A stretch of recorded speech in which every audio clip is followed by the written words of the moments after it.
Los jardines de la memoria. Cuando el hombre desciende a los abismos de la barbarie, y el género humano muestra su cara más abyecta, queda siempre un atisbo de esperanza, un resquicio de luz donde la generosidad y la solidaridad de una sola persona son capaces de restituir la dignidad a quienes les ha sido vilmente despojada. En un claro homenaje al recuerdo y la memoria, y al sorprendente poder que la risa y el humor tienen como antídoto del miedo y la desesperación, el narrador inicia su relato con las vivencias de un niño avergonzado por la curiosa afición de su padre, disfrazarse de payaso para actuar tristemente en todo tipo de fiestas infantiles. Años más tarde, cuando el protagonista ya es un adolescente, su tío le confiesa las verdaderas razones del extraño comportamiento de su padre. A partir de ese momento, la narración adquiere una intensidad que deja sin respiro al lector, y el impacto se multiplica, si cabe, debido a la concisión y brevedad del relato. Título original: Effroyables Jardins. Traductor: Pérez Fernández, José Ignacio. Autor: Michel Quint. Copyright 2002, Salamandra. Colección, narrativa. ISBN, 97884788887.484. Generado con QualityEvoque 5040. Los jardines de la memoria. Michel Quint. Y qué conmovedora es la Granada. En nuestros espantosos jardines. Caligramas, Guillaume Apollinaire. A la memoria de mi abuelo Leptre, excombatiente. En Verdún, minero, y a la de mi padre, antiguo resistente, maestro, que me abrieron de par en par. La memoria del horror y, en consecuencia, el aprendizaje de la lengua alemana, porque estaban convencidos de que el maniqueísmo en historia es un disparate. Y a la memoria de Bernard Vicky. Algunos testigos afirman que en los últimos días del proceso contra Maurice Papon, la policía impidió que un payaso, un Augusto, por añadidura muy mal maquillado y con el traje hecho un guiñapo, entrase en la sala de audiencias del Palacio de Justicia de Burdeos. Parece ser que, ese mismo día, esperó la salida del acusado, limitándose a observarlo a distancia sin dirigirle la palabra. Quizá el exsecretario general de la prefectura de Gironde se percatara de la presencia de ese payaso, pero no es seguro. Después, el hombre volvió regularmente, sin su disfraz, para asistir al final del proceso y a los alegatos. Siempre ponía sobre sus rodillas una maleta de cuero totalmente rozado que acariciaba sin descanso. Un ujier recuerda haberle oído decir, una vez pronunciado el veredicto: sin verdad, ¿cómo puede haber esperanza? Y sin memoria. De las leyes de Vichy, del 17 de julio del 40, sobre el acceso a los cargos en las administraciones públicas, del 4 de octubre del 40, relativa a los residentes extranjeros de raza judía, del 3, la víspera, sobre el Estatuto de los Judíos, del 23 de julio del 40, relativa a la pérdida de la nacionalidad de los franceses que hubiesen abandonado Francia, todas esas actas en las que Pétain comienza por, nos, mariscal de Francia, y esa otra ley que me afecta, del 6 de junio del 42, que prohíbe a los judíos ejercer la profesión de comediante. Yo no soy judío. Ni comediante. Pero siempre, por más que me remonte en el tiempo, a las épocas en las que todavía pasaba por debajo de las mesas, incluso antes de saber que estaban destinados a hacer reír, los payasos han provocado en mí la tristeza. Deseos de lágrimas y desesperación desgarradora, agudos dolores y vergüenzas de paria. Sobre todo he detestado a los Augustos. Más que el aceite de hígado de bacalao, los besos a las viejas parientes bigotudas y el cálculo mental, más que cualquier tortura de la infancia. Para expresar lo más exactamente posible el sentimiento, en los tiempos de mi inocencia sentía ante esos hombres turcidos con cuerdas, con ojos desorbitados por el albayalde, grotescos, el virtuoso espanto de los muchachos aún vírgenes al cruzarse con una prostituta pintarrajeada, según la idea gráfica y sumaria que yo me hacía, o el repentino pánico de los rosales al descubrir en el jardín florecido a un gnomo obsceno, y tifálico. Si se me imponía el espectáculo de la pista, me aterrorizaba hasta enrojecer, tartamudear, orinarme en los calzoncillos. Hasta volverme sordo. Loco. Hasta morirme. Solo de pensar en una bola en la nariz, en una peluca roja, en la perspectiva de una mañana en el circo, tanto mis compañeros de clase y mi hermana Franoise como todos los chavales de constitución normal sentían deseos de reír, se les estiraban las comisuras de los labios. Experimentaban el éxtasis de la risa, de reírse a carcajadas. Yo, sin embargo, me encogía en lo más profundo de mí mismo hasta ser incapaz de tragar ni una regla de gramática ni la cena. Evidentemente, los manuales de psicoanálisis vulgarizado están para utilizarlos, hace ya mucho tiempo que identifiqué las causas de mi neurosis. Mi padre, que era maestro, buscaba y agarraba por los pelos todas las ocasiones de exhibirse como augusto aficionado. Enormes zapatones, nariz roja y toda una serie de bártulos chapuceros de sus viejos trajes y de utensilios de cocina arrinconados.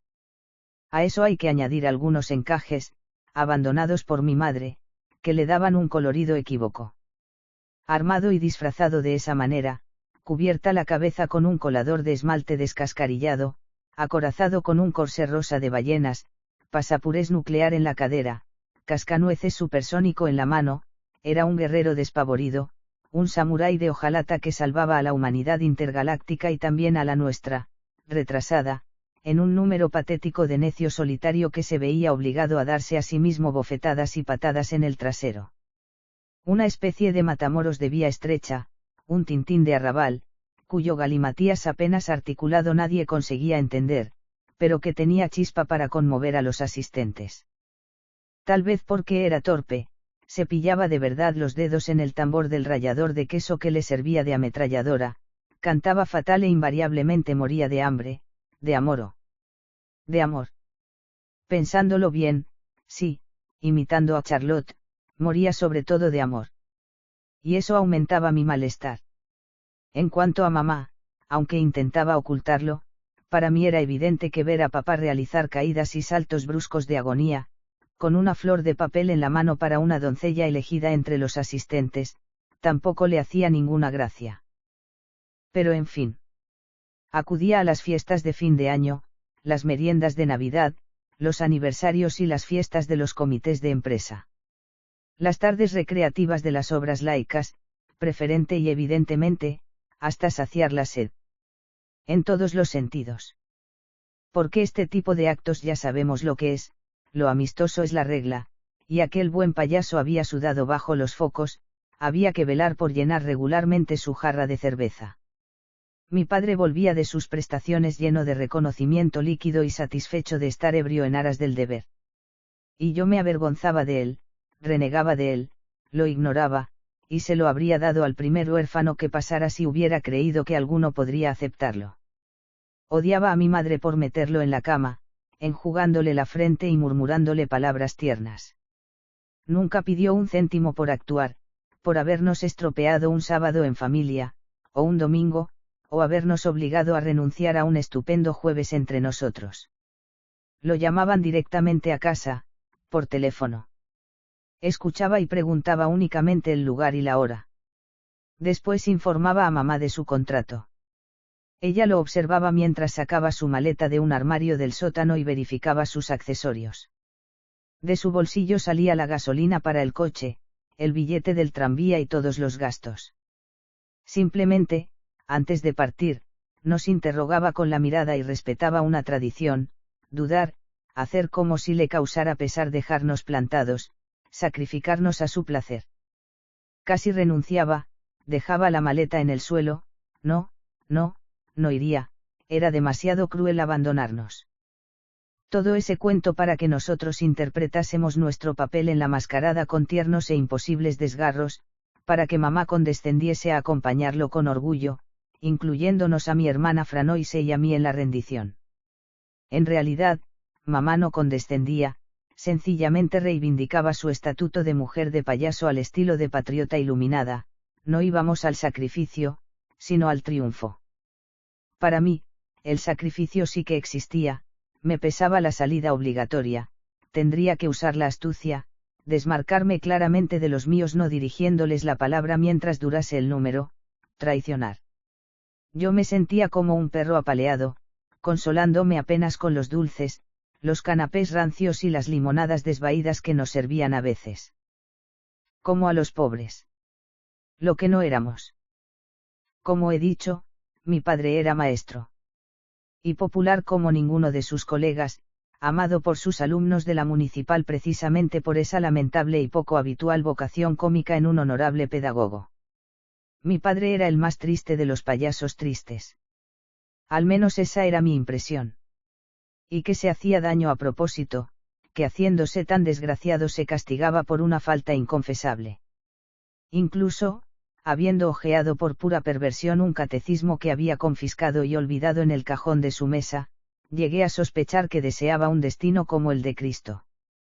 La absurda idea de que por el dolor y el sacrificio podía redimir no sé qué de oscuro, la cara inconfesable de la humanidad.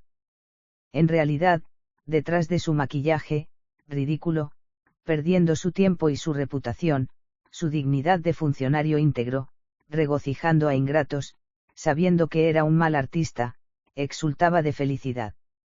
Estúpida y admirablemente, como un pescador de caña, un cazador, un jugador de petanca. Años 50, principio de los 60. Teníamos un dinapanard, un largo sapo de morro redondo, amarillo canario, con asientos de Sky imitación cebra y ruido de cacerola. Un coche de payaso. Mi padre se felicitaba por su elección. Era el único. Los demás padres conducían Citroëns DS, Peyots, Fords, incluso Sincas. Si por lo menos hubiera tenido un Etoile Six bicolor, esa especie de ballena raquítica con grandes barbas, se lo habría perdonado. Pero un Panhard. A veces pienso que nos llevaba a mamá, a Franoise y a mí porque éramos feos, porque pegábamos con el coche, porque con nuestros cabellos amarillo Flandes, nuestras narices de porra y nuestras gafas redondas, éramos una prolongación del cascajo. Yo temía que un día acabase por sacarnos al escenario, bueno, a los estrados miserables en los que oficiaba las mejores tardes. También temía que nos ofreciese, como Pirandello, a quien yo no conocía todavía, ese triste jefe de familia de 6 personajes que expone sus bajezas domésticas a actores, sí, temía que nos abandonase a la curiosidad malsana de una merienda de chavales o de empleados de la seguridad social. Nos habrían hecho preguntas sobre nuestras desgracias y nuestras bajezas, y nuestra turbación les habría procurado goces mórbidos.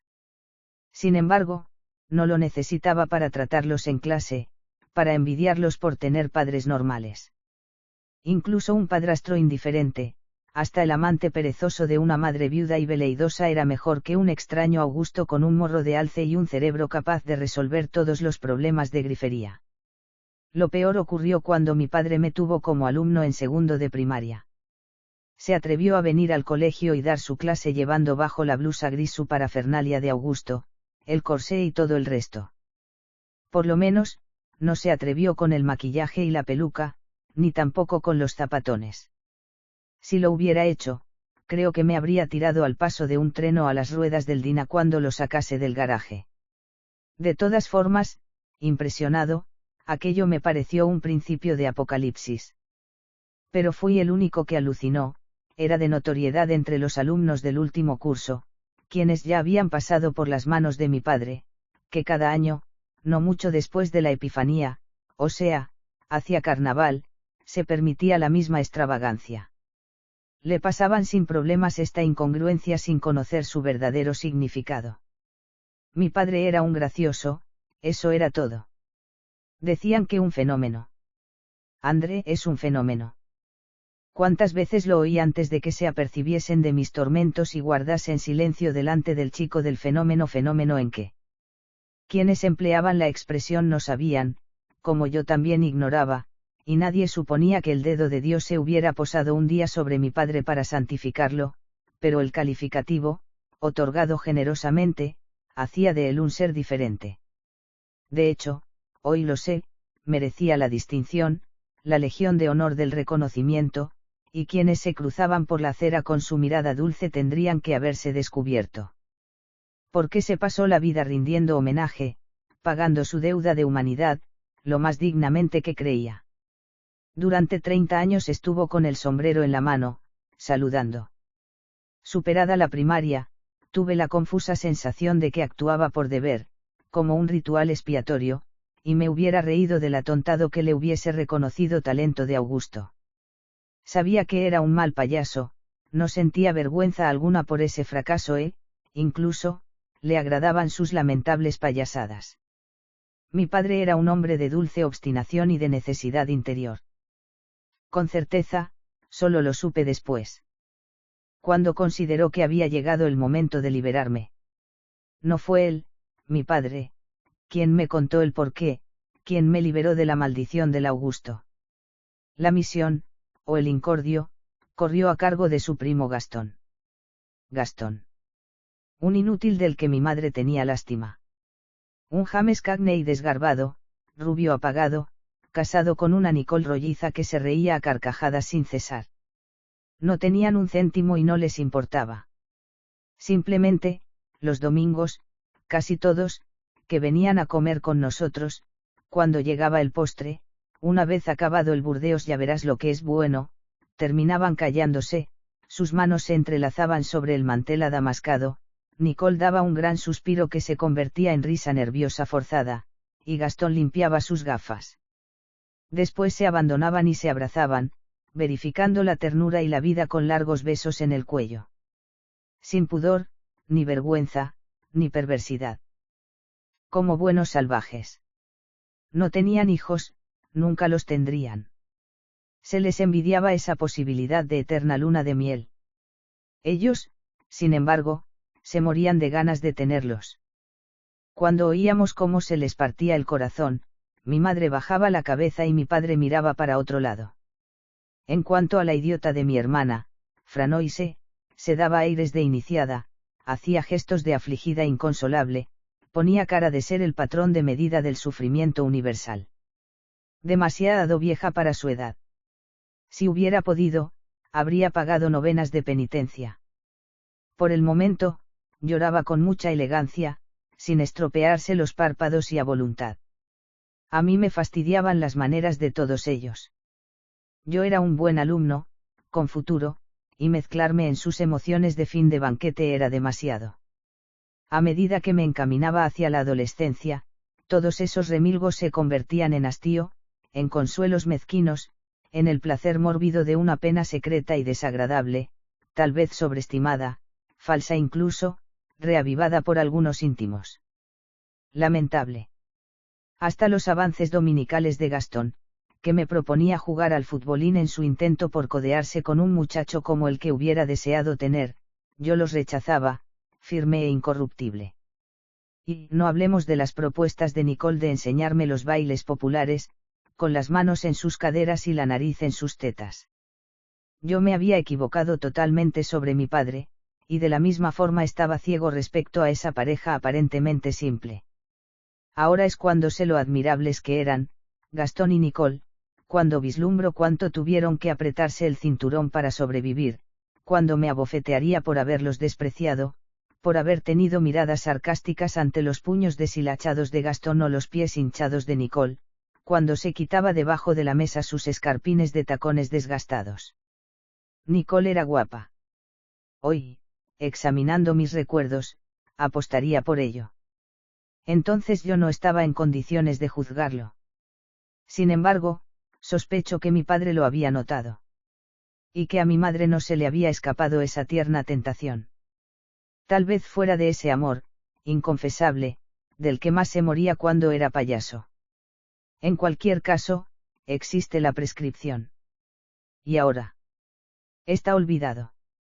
Por supuesto, Gastón y Nicole ya no están entre nosotros. Esas pobres vidas cesaron una mañana o una noche, y no se desperdició ninguna lágrima para llorarlas, ni una frase para lamentar su partida.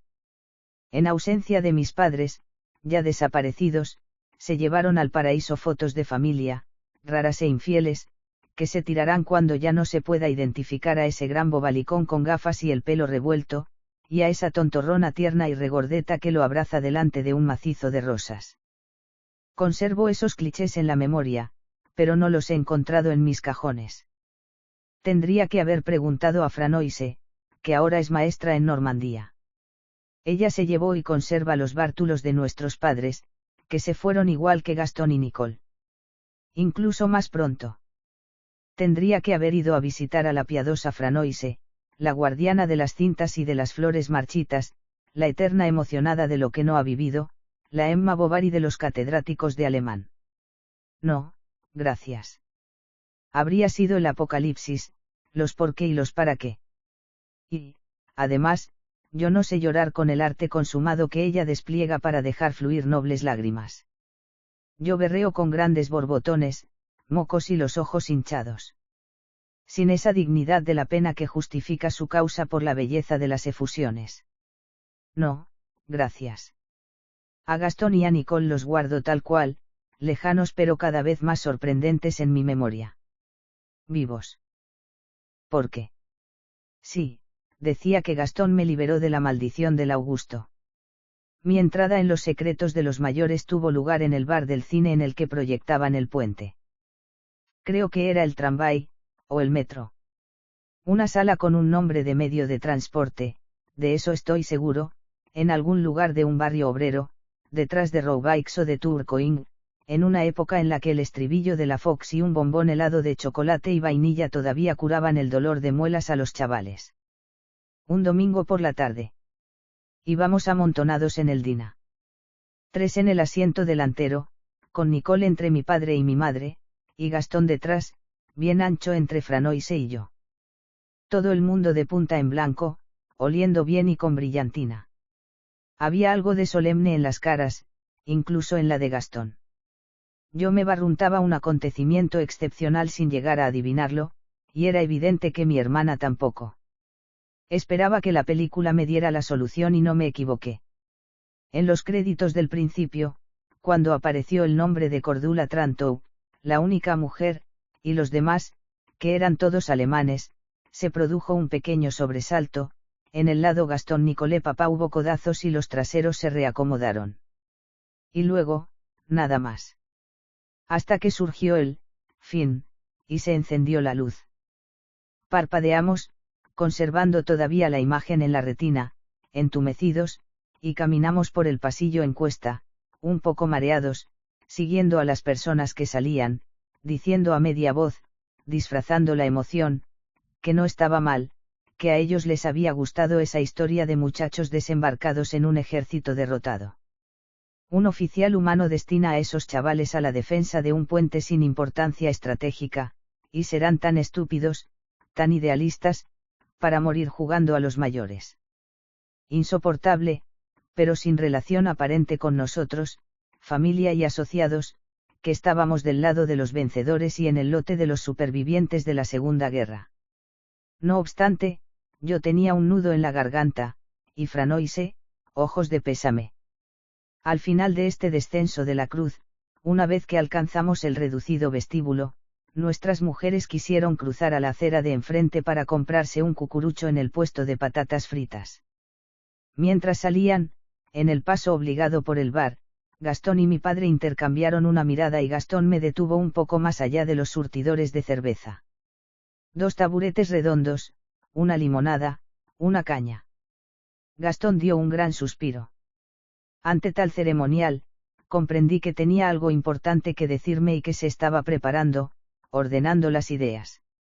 Gastón tenía una misión que cumplir.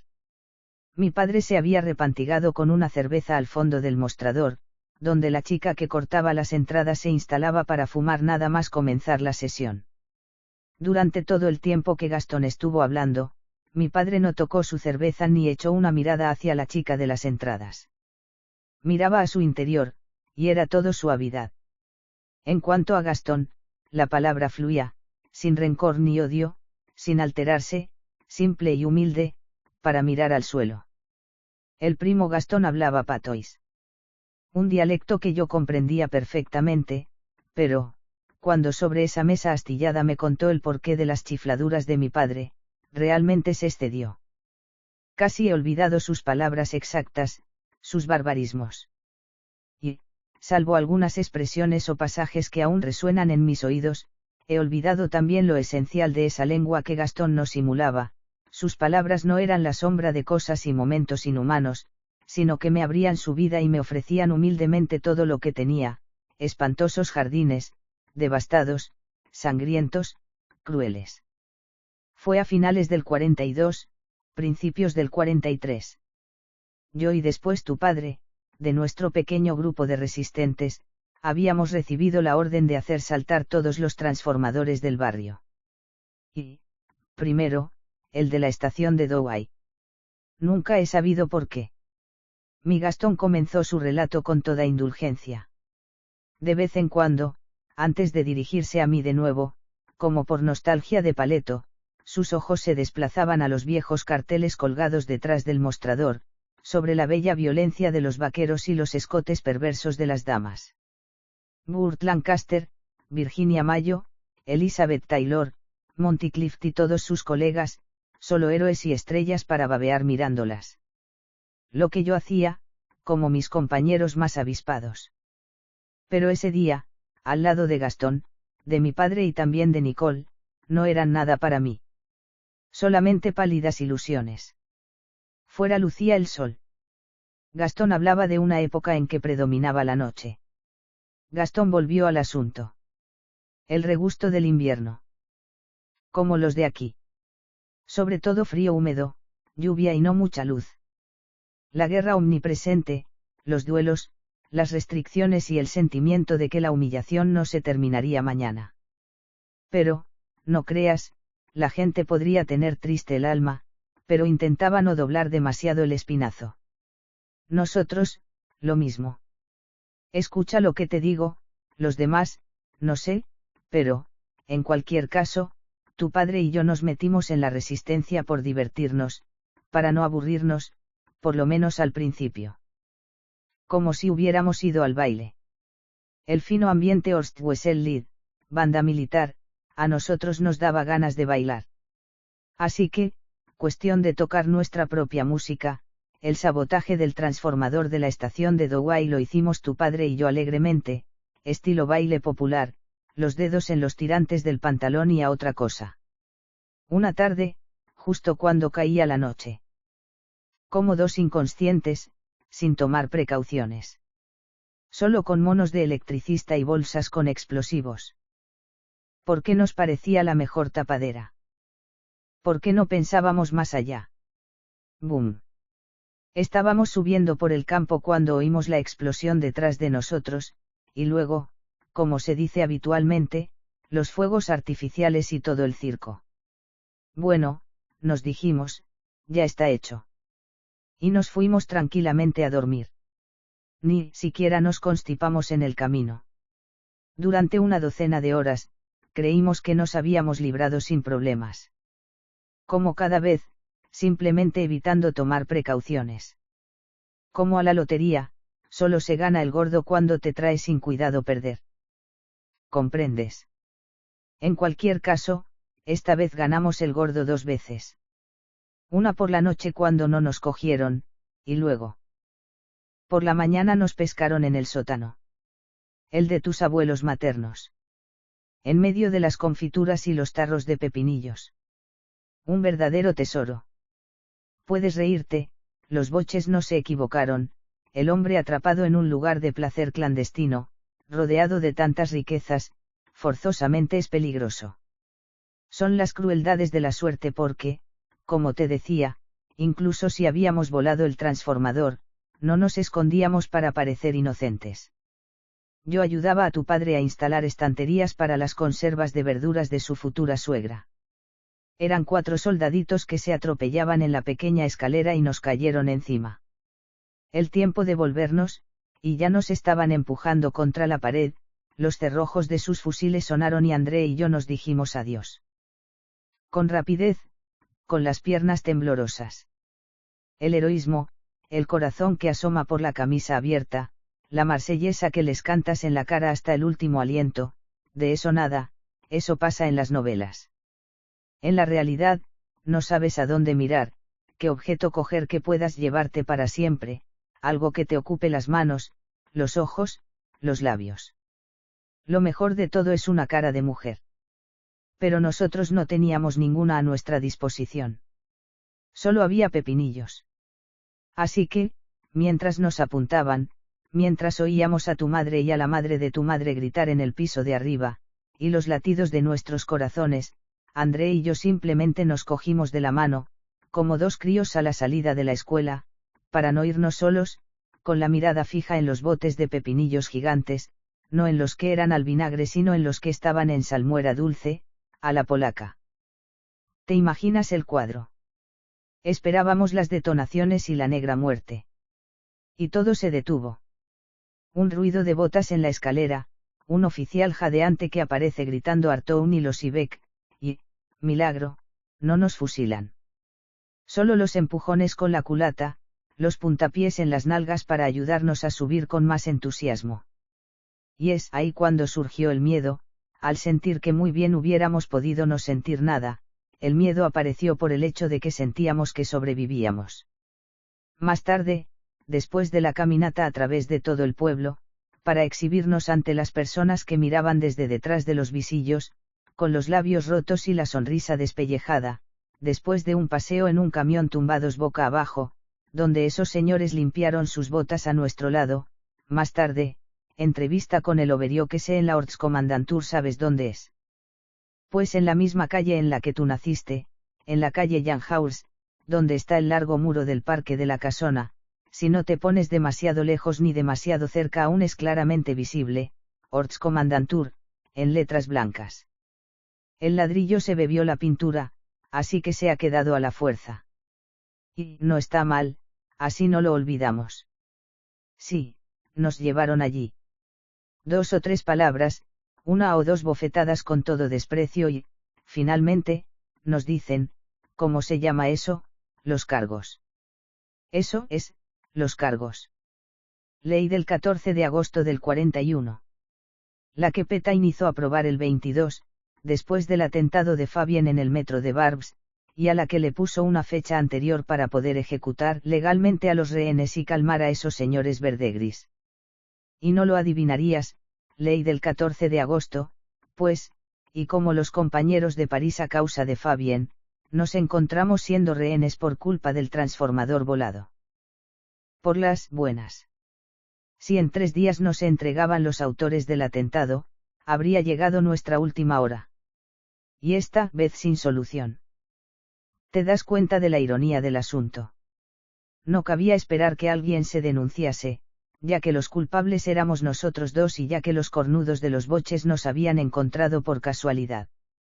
De todas las formas estábamos perdidos, nos iban a agujerear como rehenes o como terroristas, anarquistas o comunistas. Ley del 14 de agosto.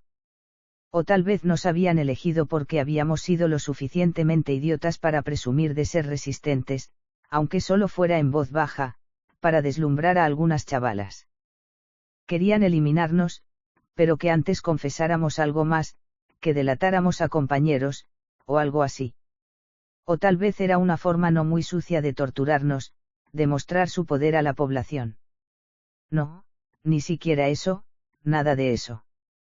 Por más que le dábamos vueltas al asunto, por más que nos mirábamos, no podíamos creer que fueran tan astutos. De lo que teníamos miedo era de la tortura, la bañera, la carrera de baquetas. No estábamos seguros de aguantar. Probablemente no querían desperdiciar el agua, o quizá no nos tomaban en serio, porque dejaron de hablarnos. Tuvimos que estar de pie de 2 a 3 horas, firmes, en medio del invernadero, delante de la gran cristalera que se había convertido en el despacho del Oberboche.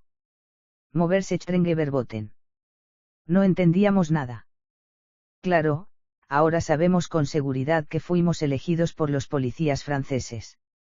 Fueron ellos quienes dieron la lista de rehenes a los Stleus. No adivinarías nunca por qué se vengaron de nosotros. En fin, al crepúsculo, vuelta al camión. 10 minutos largos rodando por caminos más maltrechos que nosotros, y nos tiraron a un agujero de arcilla, casi redondo, profundo y con paredes lisas. Allá, al borde del Pas de Calais, un lugar en el que se extraía arcilla para una fábrica de ladrillos y un tejar, que en esa época ya estaban desafectados. Tu padre dijo que ya se hacía en los tiempos de los romanos o de los griegos eso de meter a gente en el fondo de un barranco. La prisión más simple y eficaz. Ni siquiera necesitaban custodiarnos. La cárcel también era muy cruel, lloviznaba a ratos, de cuando en cuando caían chaparrones, y en el fondo chapoteábamos en 5 o 6 centímetros de agua. No había manera de evitarlo. Yo estaba viendo que se nos iba a levantar la piel debido a la humedad de los zapatos, que nos íbamos a llenar de ampollas y sabañones. Intentando ponerte a salvo en la base de la pendiente, escalando la pared, te escurrías y te encontrabas con el culo al fresco, bien emplastado. En realidad, eso no tenía importancia, para meternos ahí, el camión cubierto con una lona había retrocedido hasta casi caerse en el agujero, nos habían pegado en el trasero con el cañón de un fusil y habíamos rodado hasta el fondo rebozándonos en el barro. Estábamos tiesos con toda esa porquería. Así que los remilgos. Recuerdo que tu padre habló de granadas y de espantosos jardines. No lo entendí, él no lo explicó. Más tarde, con los zapatos ya para escurrir, encontramos y allanamos, raspando, golpeando con la suela, un saliente pequeño y liso donde podíamos tener los pies a salvo del agua. Imposible atrevernos a más, a intentar escaparnos, a cavar una escalera en uno de los laterales del acantilado y largarnos, se desprendía, se te escapaba entre las manos, se tragaba el calzado, o bien estaba completamente liso, sin posibilidad de agarrarse a ningún sitio, terreno traidor. Incluso admitiendo que hubiésemos conseguido llegar a la boca del agujero, no éramos tan ingenuos para creer que los boches nos hubieran dejado largarnos. Suponíamos que había metralla al acecho en alguna parte, y que no habrían tenido la menor dificultad para acribillarnos en el intento de fuga. Así que nos contentamos con esperar, en chaqueta, bajo la llovizna. Sin hablar, resignados. La lluvia nos sirvió de ducha. Una vez bien lavada la sangre, solo quedaban los moratones de los porrazos. Éramos 4 para pisotear 30 metros cuadrados a lo sumo. Tu padre había calculado el diámetro aproximado y la superficie con pi 3,14 y toda la pesca. Resultado, 30 metros cuadrados. Nos importaba una leche. Aunque hubiéramos tenido un imperio que repartirnos, a partir del momento en que era para morir y ser enterrados en él, la superficie se podía ir a hacer puñetas. Nos decíamos, maldito regalo, tenemos el placer y el privilegio de visitar nuestra propia tumba. Pues claro, gilipollas, ni siquiera es necesario malgastar balas, o en todo caso solo para lisiarnos, para que no tengamos fuerzas para revolvernos, perdidos por perdidos. Y luego, simplemente echándonos arcilla encima a talonazos, una pequeña escuadra nos enterraría en el fondo antes de lo que se tarda en decirlo. Los otros dos, Henry Hedrezak y Emile Bayeux, sí eran verdaderos rehenes. Quiero decir inocentes, teniendo en cuenta que nosotros, tu padre y yo, éramos rehenes culpables. Atrapados, Henry y Emile, a la salida de la fosa 2 al final del turno de la mañana. Pero por casualidad. Hablando en nuestro agujero comenzamos a comprender cómo habían ocurrido las cosas, y por qué Emile y Henry eran el tercero y el cuarto del lote. Los boches habían conseguido su cosecha en un grupo constituido, los rehenes éramos una parte de nuestro equipo de fútbol. Jugábamos los 4, por lo que forzosamente nos conocíamos.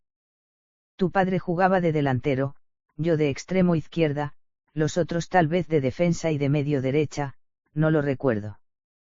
Pero lo que sí recuerdo bien es que tu padre y yo preparábamos nuestros sabotajes en la ducha, después del partido, y que Henry y Emile no tenían ni idea de nuestras diversiones. Salvo que nos hubiera denunciado alguien del equipo, pero no se nos ocurría nadie tan cerdo. Hasta después de la guerra no supimos la verdad, los policías estaban a favor del equipo de Henin-Lietard, y nosotros, los futbolistas de Lenin, les habíamos ganado por 3-0 en la primera vuelta de la Copa de Francia del 39. Así que habían vengado su honor como habían podido. Designándonos como rehenes. 4 deportistas aficionados, elegidos por su propia policía, presuntos inocentes y fusilados a causa de la cobardía de saboteadores terroristas, nuestros primos los boches lo veían muy cruel, y por lo tanto muy divertido. Presentada así, nuestra muerte gratuita forzosamente impresionaría la imaginación de la gente y haría que a todos se les encogiera el ombligo. Henry y Emile no comprendían esa espiral de terror. Nos bombardeaban con por qué, ya, pero. Si lo del transformador lo habéis hecho vosotros, decidlo, ya que de todas formas os van a liquidar, que por lo menos vuestra muerte sirva para salvarnos. Incluso si no habéis sido vosotros, si os sacrificáis, salváis a vuestros compañeros de la resistencia. Ese bla, bla, bla no terminaba, con argumentos cada vez más absurdos. Tu padre les dijo que lo único que tenían que hacer era denunciarnos cuando volvieran los boches, que tuviesen el valor. Nosotros los miraríamos con tanto rencor que les creerían, y que así se salvarían. Que lo hicieran si creían que se iban a salvar a ese precio. Tu padre les decía que para él no tenía importancia, estaba seguro de que de todas formas nos iban a liquidar a todos, y que lo que debíamos hacer era admitir cuanto antes esa muerte. A Henry y a Emile les daba vergüenza todo eso, dijeron que había que hablar de ello, que pensaban en sus mujeres. Y volvían a la carga. Es cierto que estaban casados y nosotros no, pero que estaban de nuestro lado aunque fuéramos culpables y dale que te pegó al molinillo. Y vuelta a empezar a hablar de lo mismo. Para volverse loco. Tu padre y yo nos hubiéramos tragado nuestras licencias de fútbol. Tendríamos que haberlo hecho desde la declaración de guerra, y no jugar al balón con personas honestas como Henry y Emile. En tiempos como aquellos, el deporte es demasiado peligroso. Si no, la prueba, ja, ja, ja. ¿Por dónde iba? Ah, sí. De modo que ahí estábamos los cuatro. 3 horas después de la hora de comer, que había transcurrido sin nada que comer precisamente, tiritando de frío y de humedad. Y 72 horas de vida. Y sin tener mucho que decirnos porque, si tu padre y yo hubiéramos declarado lo del transformador, seguro que los otros se habrían cabreado por debernos el infierno y, a no dudarlo, habrían intentado denunciarnos. ¿A quién?, me preguntarás tú.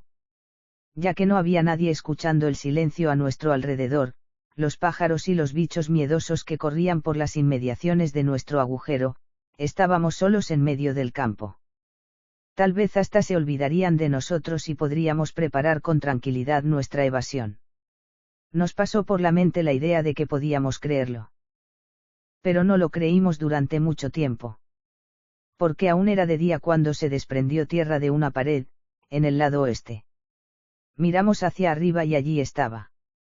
De espaldas a la llovizna, las piernas colgando dentro de sus buenas botas, fusil en bandolera, el capote bien abotonado, sentado encima de unos sacos, al borde de nuestro agujero. El casco a ras de las cejas y una sonrisa ancha y pánfila como no te puedes hacer idea. Nuestro guardián. Finalmente, nos habían enviado a uno. Un retrasado, un simplón. Seguramente porque era incapaz de hacer otra cosa. En cualquier caso, incluso custodiados por un idiota, nos podíamos olvidar de la evasión. Observaba cómo nos pudríamos, desde arriba, impasible, con las manos en las rodillas. Y, de pronto, ni te lo imaginas, nos hizo una mueca. Una grande, de crío, moviendo las pupilas en redondo y poniendo la boca como el culo de un pavo. Nos quedamos pasmados. Si nos hubiera insultado, bombardeado con piedras, meado encima, habría estado dentro del orden de las cosas, nos habría parecido normal. Pero burlarse de unos rehenes, hacer el crío para hombres que iban a morir, era indigno, insoportable. Intentamos tirarle bolas de barro, pero no servía de nada, nos caían encima del melón. Y para colmo, el ostrogodo saca un paquete, su merienda. Solo era un trozo de pan, pero al verlo se nos caía la baba. Y lo sacó de una forma insospechada, con esfuerzos enormes, como si su bolsillo tuviese 3 kilómetros de profundidad y dentro hubiera animales que le mordían los dedos. Daba pequeños gritos de miedo, como un perro apaleado. Eso fue demasiado. Jugar con la comida delante de hambrientos, burlarse de nosotros, lo habríamos matado. No podíamos impedirlo, estábamos ahí, babeando delante de la comida, diciéndonos que ese cabrito estaba tomándonos el pelo y que nos iban a liquidar. Pero, al mismo tiempo, piensa lo que quieras, que éramos inconscientes, miserables o lo que sea, pero, al mismo tiempo, no pudimos resistirlo, ni los otros ni yo. Creo que tu padre fue el primero que comenzó a reírse de la facha de nuestro guardián, y entonces no aguantamos más. Todos nos echamos a reír a carcajadas. Ja, ja, ja. Cuanto más nos desternillábamos los del fondo, más dificultades tenía él para sacar el pan de su bolsillo. Apenas lo había sacado, y tan pronto como enseñaba los dientes para atrapar el trozo de pan que asomaba, su capote lo volvía a absorber y gemía, se mordía los dedos, hacía como si hubiese tomado la decisión de no pensar más en la comida, miraba para un lado y para otro durante 3 segundos y, ala, de golpe, por sorpresa, volvía al asalto de su bolsillo. Nunca me he reído tanto, ni tu padre tampoco. La caza del mendrugo. Teníamos los ojos llenos de lágrimas. Y nunca hemos llorado con tanto placer. De que íbamos a palmarla, ya ni nos acordábamos. No, ya no lo pensábamos, todavía éramos niños hasta ese punto, y él era gracioso hasta ese extremo. Y luego, de repente, vemos a nuestro amigo Fritz levantarse de un salto, al borde del agujero, hundir las manos en los bolsillos y sacar rebanadas envueltas en papel de periódico. 6 que se iba a zampar, el animal. Acto seguido se puso a hacer malabarismos con las rebanadas, y muy bien, ni siquiera se salían de la envoltura. Nosotros, abajo, teníamos la boca abierta y babeábamos. En esto que falló una rebanada, aunque finalmente la cogió en el último momento. Como te puedes imaginar, nosotros ya habíamos tendido los brazos, convencidos de que era nuestra, pero no, el cabrito la agarró cuando hubiéramos dicho que ya era imposible. Gritamos como locos, por instinto, como perros a los que haces sufrir antes de lanzar una pelota. Aparentemente, eso distrajo al verde gris y todos sus malabarismos se desbarataron. Se había creído muy hábil para burlarse de nosotros, y todas sus rebanadas cayeron en el agujero. La lluvia de rebanadas nos cayó encima. Ya te puedes suponer que no se nos escapó ni una. Rebanadas como una mano de grandes, untadas de paté y con pepinillos por encima, tal vez los del sótano. Pensamos que nos habían saqueado las conservas después de habernos detenido. Pero no nos importó, estaba tan bueno que lamimos el papel de periódico en el que estaban envueltas. Tuvimos la cara impresa hasta que la lluvia, la de verdad, la del cielo, nos la lavó, como nos había lavado la sangre. Maldita sea, estábamos orgullosos, nos abrazábamos, leíamos en voz alta una página todavía potable, con dibujos, una historia de Cafognette, que vuelve a su casa después de un partido de fútbol, borracho perdido, y le dice a su mujer que ha ido a casa de un amigo para ser la prueba viviente de que ha estado en el partido con él. Nos reímos y nos reímos. Nunca volveríamos a estar borrachos como una cuba ni a estallar los botones a carcajadas, pero reíamos nuestra última risa, habíamos ganado a nuestro boche, por astucia, por el estómago y por desenvoltura lo habíamos dejado sin las provisiones de 72 horas. Le estaba bien empleado. Eso le enseñaría a no ser cruel gratuitamente y a respetar a los demás.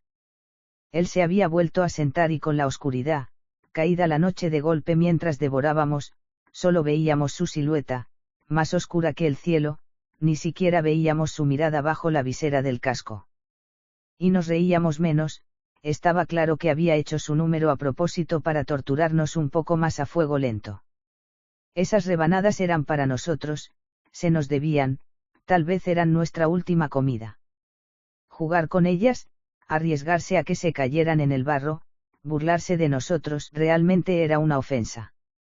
Pero, en fin, no íbamos a refunfuñar en la oscuridad ni a estropearnos la digestión dándole vueltas al asunto. Por la mañana distinguimos sus ojos. Al salir, el sol le acertaba en ellos. No se había movido en toda la noche. Y no era la mirada de un idiota ni la de un verdugo. A nosotros nos castañeteaban los dientes, habíamos dormido apretujados los unos contra los otros, con un ojo abierto, medio erguidos, medio recostados contra las paredes del agujero. Teníamos llenos de pegotes de barro los abrigos y los trajes. Emile lloraba en silencio y Henry, con la mirada perdida, se hablaba a sí mismo en polaco. Tu padre estaba muy entero. Levantó la cabeza y dijo, me acordaré siempre de su voz, como en una primera mañana de vacaciones en la playa. ¿Sería posible que nos sirvieran el desayuno? Le preguntó a nuestro cancerbero. Y el otro, tan tranquilo, va y responde.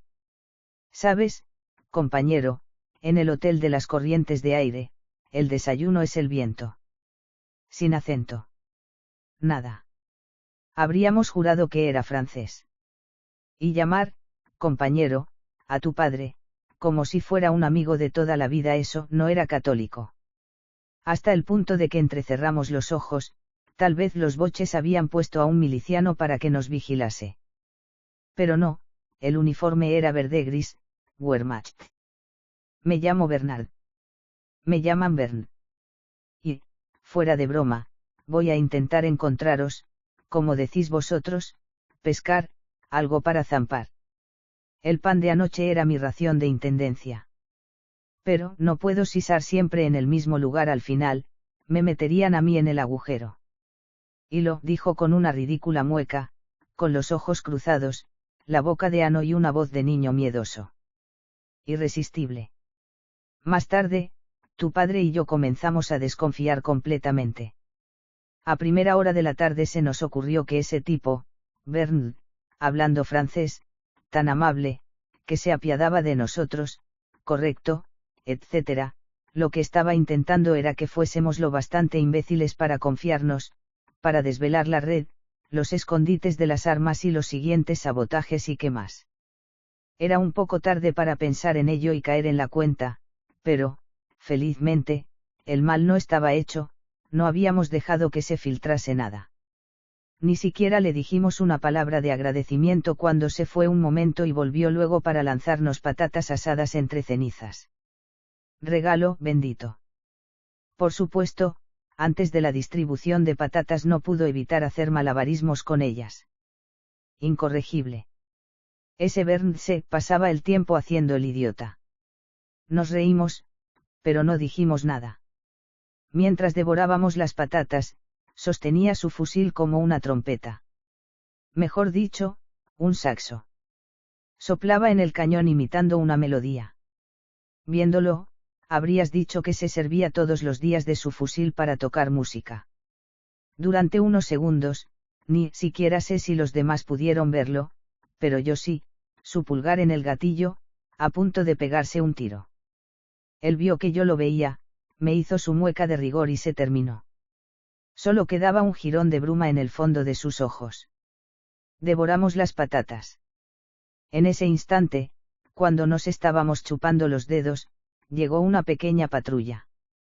Se situó en posición, en el borde del agujero, con los fusiles apuntándonos.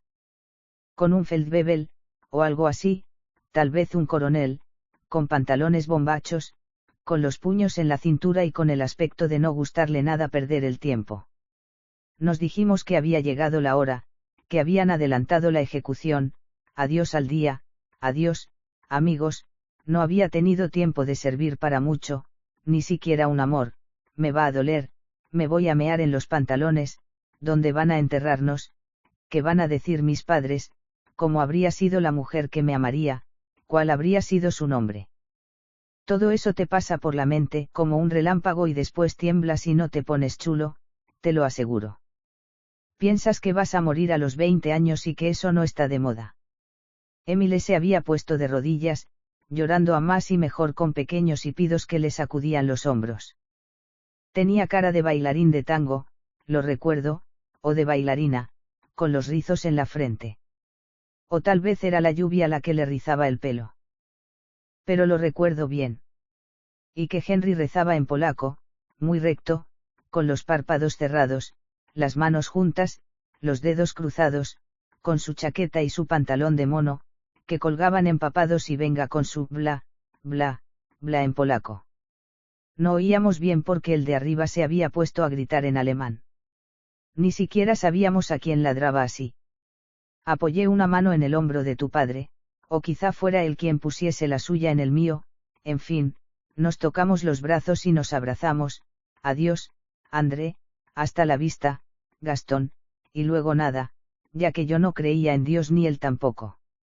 Después intentamos levantar a Emile, manteniéndolo en pie entre nosotros, al lado de Henry, para no irnos como cobardes, sino en formación, como al final de los partidos, cuando saludábamos al público. A Bernd lo separaban unos 2 pasos.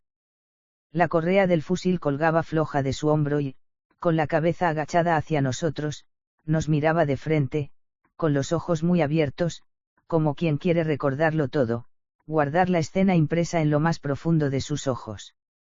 Tuvimos la impresión de que el tiempo se comprimía, de que se hacía más corto, ni pájaros, ni viento, ni el gemido sombrío de la tierra, la impresión de que el tiempo se atascaba y dejaba lugar al fusilamiento.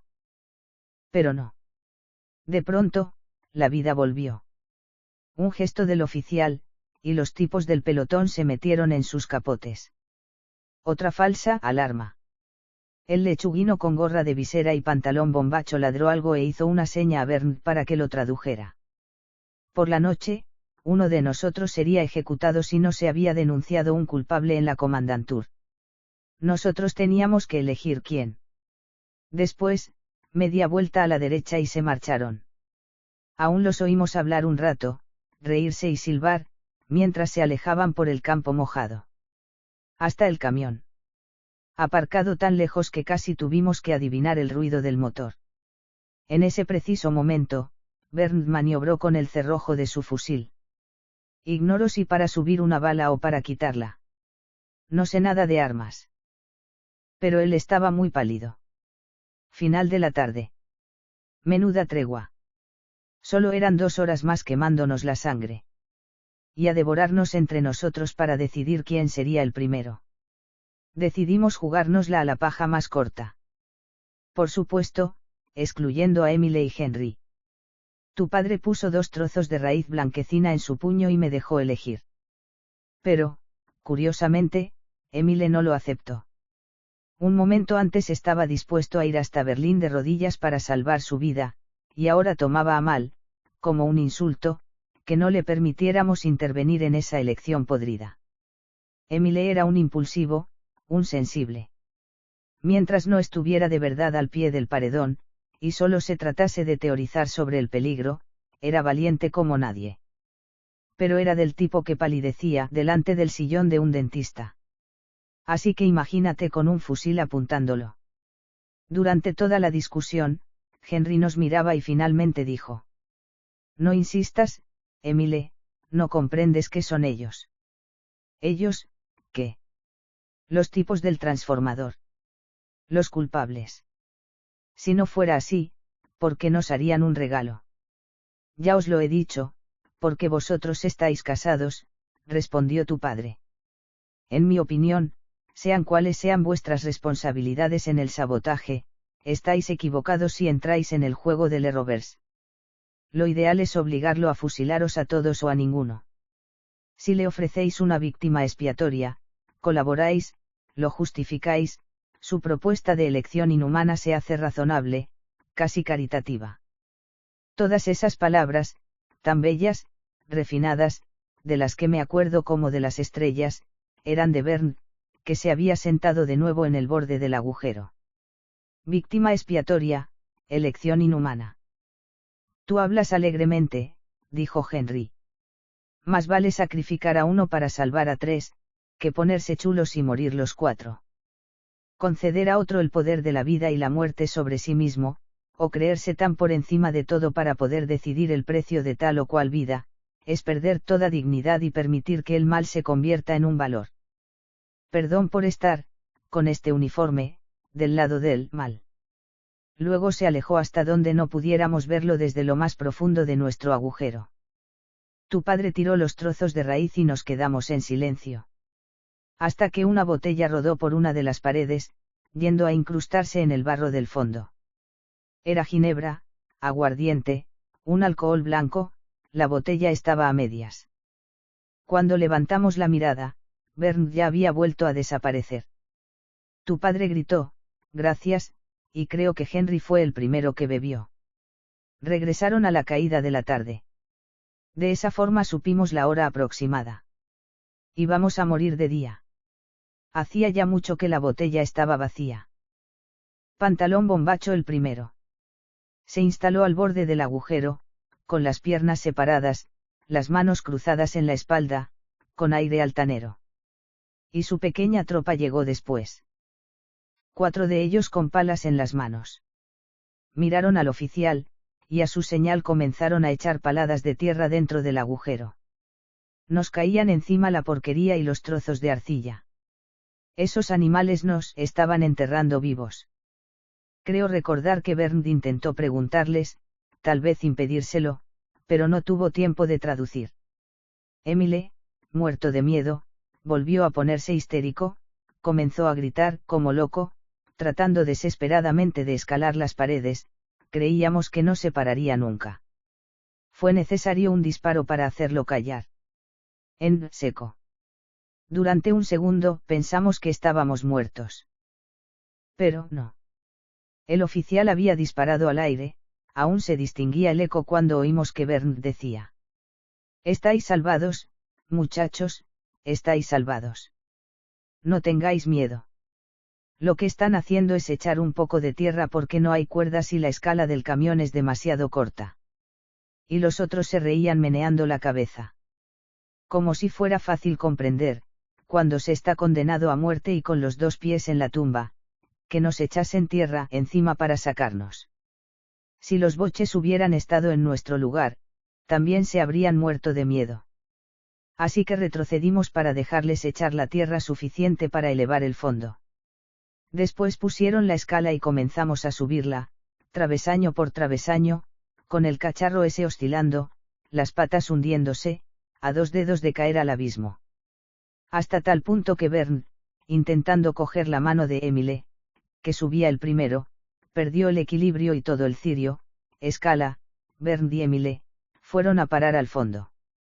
Nervios arriba, las armas en batería, pero nosotros nos limitamos a ayudar a levantarse a Bernd, lleno de barro, y a devolverle su fusil. Y luego, viéndonos él y nosotros, así, en el fondo, igualmente apresados e igualmente llenos de porquería, nos echamos a reír. Por supuesto, los de arriba no comprendían nada, Pantalón bombacho comienza a dar gritos y no nos queda más remedio que calmarnos, dejar de darnos manotazos en los muslos, enderezar la escala, y allá vamos, la sujetamos para que Bernd suba, y después lo hacemos nosotros. Cuanto más avanzamos más se balancea la escala, pero lo conseguimos, lo habríamos conseguido aunque nos hubiéramos tenido que sujetar con los dientes, y Bernd nos tiende la mano porque la maldita escala no es lo bastante alta. Y, finalmente, nos encontramos de nuevo en tierra firme. Amontonados como no te puedes imaginar, todos juntos, como críos que no quieren perderse. Nos dirigimos a donde el camión está aparcado. Bernd va delante, llevando 4 palas, así pueden apuntarnos con sus fusiles el mismo número de soldados. Pantalón bombacho viene detrás. Luego, en el camión, como estaba tan pringoso como nosotros, Bernd se sentó en el suelo a nuestro lado, entre las piernas de sus compañeros, que iban sentados en los bancos laterales. Tu padre le preguntó cómo se llamaba y qué hacía en la vida civil.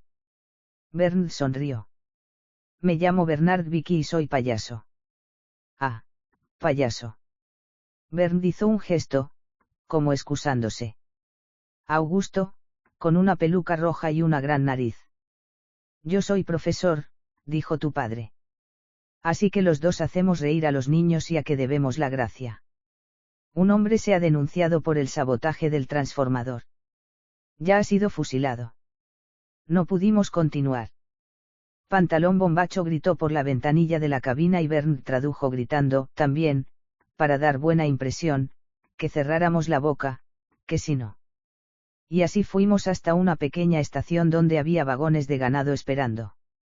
No estábamos muertos, pero nos deportaron. Hasta un campo de clasificación al lado de Colonia. De ahí nos evadimos los 4 y otros 10 tipos, pasando en formación, a pie y al paso, por delante de los centinelas. Los idiotas creyeron que era una salida oficial y que íbamos a trabajar a algún sitio. Y viva la libertad. Lo que no sabes es lo más gracioso. Sí, claro que lo sabes. Esa historia ya te la ha contado tu padre, que volvimos por Bélgica, que pasamos 2 noches en un convento de monjas que ni siquiera tenían miedo de que las violásemos. Y luego, que nos metimos en la resistencia a plena dedicación, hasta no saber siquiera qué día era, ni quiénes éramos, solo que queríamos continuar siendo hombres. Emile murió estúpidamente en el 49, se tiró a un tren de la mina de Ulla porque su mujer no quería saber nada de él. Henry había vuelto a Polonia hacía ya tiempo. Es posible que viva todavía y que les cuente la misma historia a sus hijos. La mañana aquella en que nos perdonaron la vida y nos deportaron, pasaron cosas. Así, sin importancia. En realidad, el hombre que se había culpado por el asunto del transformador de la estación de Douai nunca había estado con nosotros. Ni siquiera con nadie de las redes de la resistencia. Fue su mujer quien lo denunció a los boches. Ella tampoco era de la resistencia, ni cornuda, y no tenía por qué salvarnos. El asunto del transformador había sido sonado, los boches gritaban traición, la gente tenía miedo, pero ella no, al contrario, eso la decidió a no permitir que las cosas ocurrieran así, a no decir amén a los asesinos. Cuando se enteró de que los boches habían cogido rehenes y que iban a ser fusilados, resulta que su hombre, un mes escaso después de la boda, estaba agonizante. Cuestión de horas. No tenía fuerza siquiera para dar un beso. Así que ella se dijo que los restos mortales de su hombre todavía podían servir para algo. Y fue a denunciarlo como saboteador a la comandantur. Naturalmente, los boches comenzaron a reírse, todos los días veían mujeres guapas que ponían los cuernos a sus maridos, pero una que quería desembarazarse de él haciendo que lo ejecutasen por terrorismo, eso merecía la pena presenciarlo. No sabes a qué velocidad fueron a contárselo al hombre de esa mujer, y a pedirle confirmación. Lo encontraron con un hilillo de vida, ni para aguantar hasta la noche. No comprendían nada, esa mujer no tenía más que esperar siquiera un día y sería libre. Y, sin embargo, el hombre, en su lecho de muerte, lo confirmó. Dijo sí mirando a su mujer a los ojos, sí, él era el único responsable de la voladura del transformador. Y que pagaba por su acto, pero no lo lamentaba. Eso cabreó a los boches, lo sacaron de su casa, lo ataron a un poste y lo fusilaron, con las vendas volando bajo las balas y la inmensa herida de su cuerpo quemado. Por eso nos soltaron los boches. Creyeron a la mujer y también al hombre. ¿Sabes por qué? Porque trabajaba en la compañía eléctrica y se había quemado en la explosión del transformador. Pero quemado hasta los huesos. Y lo más grande de todo, fuimos nosotros los que matamos a ese hombre, y era él quien nos salvaba la vida. Habíamos hecho saltar el transformador de la estación sin saber que él estaba dentro. Nos había visto entrar en el local, disfrazados de electricistas y, en fin, él, que era un empleado serio, un poco tímido, no pensó en un sabotaje, simplemente creyó que queríamos robar el cobre del transformador. Solo contra 2, no se atrevió a intervenir, esperó a que saliéramos para ir a verificar y alertar a la compañía si fuera necesario. Y ¡boom! Lo encontraron enseguida unos ferroviarios, con quemaduras de 3er grado. Lo conocían, pensaron que había bebido mientras realizaba su propio sabotaje y se lo llevaron a escondidas a su mujer, para que no lo pescasen los boches. Después de la guerra, hubo quienes quisieron dar su nombre a una calle, como resistente y mártir. Su mujer se negó. Firmemente, y sin decir la razón. Por supuesto, salvo la historia del nombre de la calle, lo demás lo supimos después de evadirnos, Pero naturalmente había que callarse, como tu padre y yo éramos refractarios al servicio de trabajo obligatorio, nos hicimos mineros, que eran los únicos excluidos de ese servicio, caras negras, irreconocibles, todo el tiempo en el foso o en caseríos mineros de la Resistencia. Y los dinamitazos, los sabotajes. Así que no tuvimos tiempo de ir a dar las gracias a la viuda antes del fin de la guerra. Era un domingo.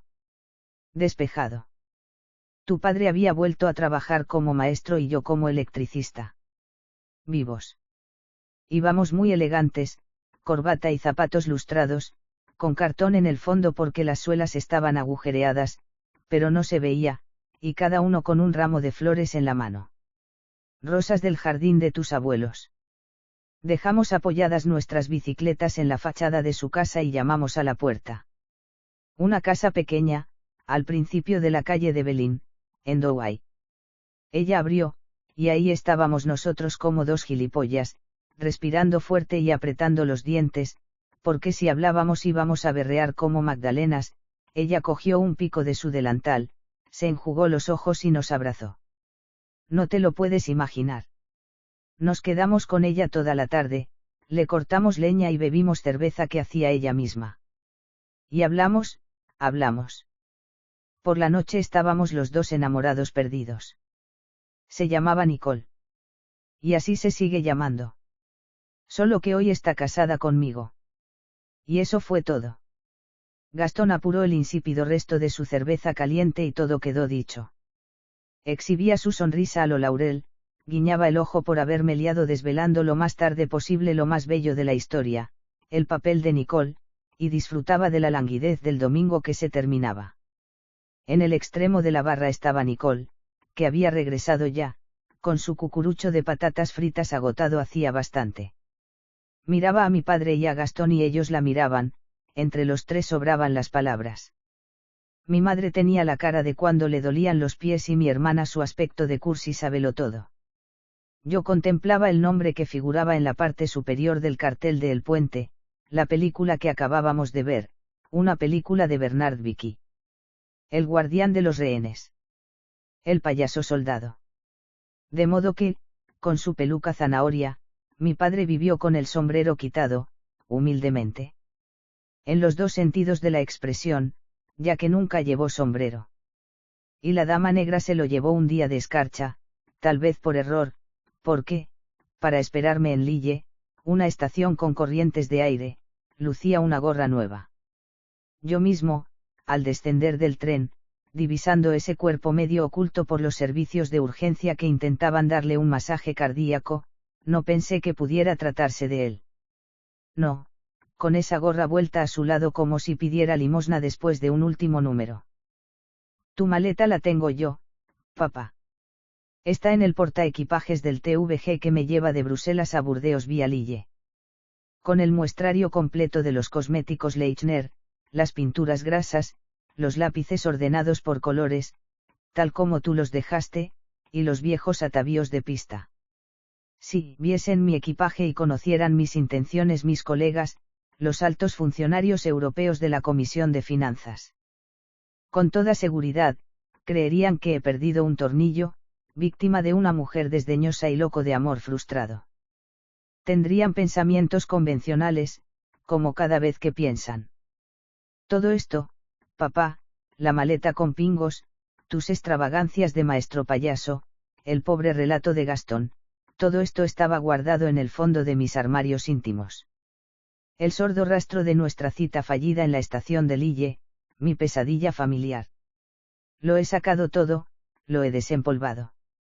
Mañana son las últimas horas del proceso de un tipo honorable, si hay que creer a algunos llenos de medallas, aun cuando, bajo una autoridad autoproclamada, gobierno del Estado francés, y durante los balbuceos de una carrera que comenzó en la Secretaría de la Prefectura de Burdeos y se convertiría en la de un gran funcionario del Estado, haya cometido por aquí y por allá algunos crímenes, aunque, eso sí, fugaces, involuntarios, y de los que se arrepintió rápidamente. Pero, en cualquier caso, crímenes contra la humanidad porque Vichy existió, porque en historia no existen los paréntesis, porque la humanidad profunda, la dignidad, la conformidad con el bien moral exceden al derecho, a la legalidad. Por tanto, me parece que este tren me conduce al proceso de un ogro y de un monstruo. Y que tengo el deber de representarte, papá, y a Gastón, a Nicole, a Bernd y a los demás, a esas sombras dolorosas, sean de donde sean, porque ese hombre que intenta hacer una mascarada de su proceso, que quiere fingirse un lastimoso payaso, fue peor que cualquiera de los enemigos de entonces, y muchos de ellos lo habrían odiado por traicionar toda dignidad. Así que vamos a ver si la dignidad de una sala de audiencias que ha permitido a tal verdugo disfrutar de algunas migajas de libertad, como si tuviese la capitalización indivisa de todo el tiempo, toda la eternidad robada a quienes deportó, vamos a ver si esa dignidad espléndida de armiño y púrpura se adapta al sentido de lo macabro y del humor. El nombre del acusado. Recuerdo, apenas, un eco brutal, como una bofetada despreciativa, e incluso esto deseo haberlo olvidado mañana para conservar solo en la memoria a los seres cuya vida deportó. Mañana tendré en los ojos grandes ojeras subrayadas de negro y en las mejillas una plasta de falso cadáver. Intentaré, papá, ser todos aquellos cuyas risas se terminaron en los bosques de hayas, en los bosquecillos de abedules, allá, hacia el alba, y que tú trataste de resucitar. También intentaré ser tú, que nunca perdiste la memoria.